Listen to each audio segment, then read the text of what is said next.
Friday, November 23rd, the day after Thanksgiving, which is also Black Friday. So some of you might be out shopping right now. It's about 11 o'clock in the morning. But hopefully everyone had a safe and happy Thanksgiving. And I'm going to make this recap video pretty quick. But we're going to go over some setting and mood type of things, as well as what we've been working on with the short stories so far. So characters, conflict, and plot outline.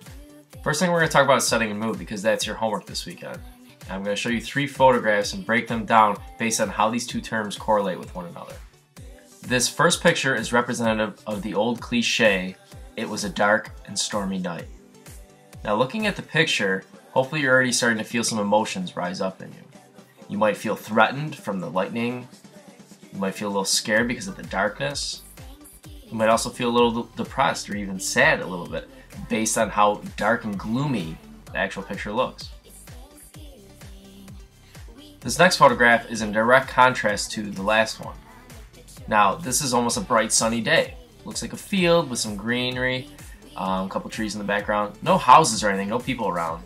So you might honestly have a feeling of isolation. But at the same time, the bright blue sky with the sun shining probably makes you feel warm, maybe welcomed. You feel a little happiness.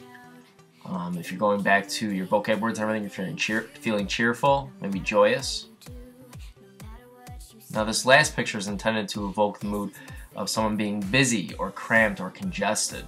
You can see this is a New York City street with lots and lots of people on it. All it is, I mean, you can't even see anything else besides a bunch of heads and a couple buildings in the background. And if you describe a scene like this with a massive crowd, especially in a city, most of the time you're not going to see this out in the field in the middle of the country like the previous picture. You're going to see it in cityscapes, and this gives the reader a sense that they are surrounded by people. There's lots of noise, there's lots of people talking, there's lots of conversations going on. So this is a great way if you're setting your story in a city, is to describe it as very busy, very congested. So consider this picture. Last but not least, here's a picture that I took this morning of outside. Now, last week or two we know has been pretty warm, it's been pretty sunny, which is strange for Buffalo. But today we're kind of back to what we might call the typical November weather. It's cold outside, it's rainy, very gray, there's no sunlight at all. And I gotta tell you, not only am I just tired from yesterday, but just looking outside, this setting here, this temperature, the weather and everything put together makes me feel tired, makes me feel a little down. Not necessarily depressed, but makes me feel lazy as well. I don't really feel like doing very much today. So these are the type of things you want to consider when you're comparing your setting with mood. A few quick tips on creating plot and also setting up characters and conflict. Don't worry too much about that plot outline that I gave you. I know I wanted you to fill it out, and most of you did. Most of you have been pushing along with the story without using it necessarily. You don't necessarily have to label these things as a setup, rising action, climax, but you should just know that over the course of your story, you should have some kind of major turning point in the conflict, and that's the climax. Now, it's nice to be able to label these things, but at the same time, most of you are doing it without looking at these literary terms. The turning point is when the whole story gets flipped on its head. Most of you are developing conflict and mystery over the course of the first couple pages, which is fantastic. And like I said, you want to consider those cliffhanger endings are huge for keeping your reader interested and also holding up that suspense, so that when you do the climax, when you take care of the climax and flip the story on its head, then it becomes a whole nother thing. As far as conflict and character creation, with characters, most of you have developed 1 or 2 characters, which is fine. Some of you have 5, 6, 7, 8, 9 characters, which is just as good.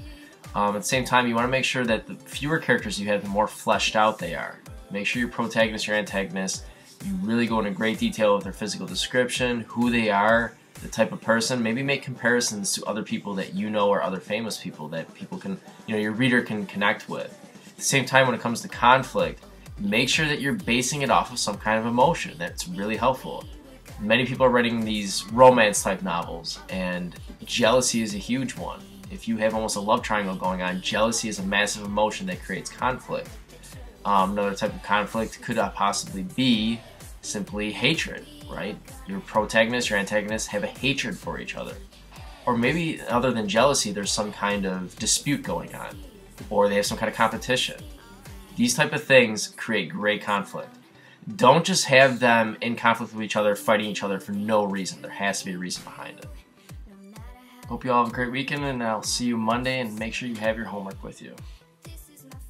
Seeing as how today's Black Friday, I figured this week's homework pass would be perfect time to ask you a question Why is Black Friday called Black Friday? Now, I used to work at Toys R Us years ago, so I know about the madness that goes on. So hopefully those of you who are shopping, you're safe, and I guess you get what you want, even though there's really not that much out there. So why is Black Friday called Black Friday? Leave your comment below on the blog, and I will check them, and I'll give the first 5 people, since it's Thanksgiving time, we should be very thankful and giving. So I'll give the first 5 people of every class that respond a homework pass.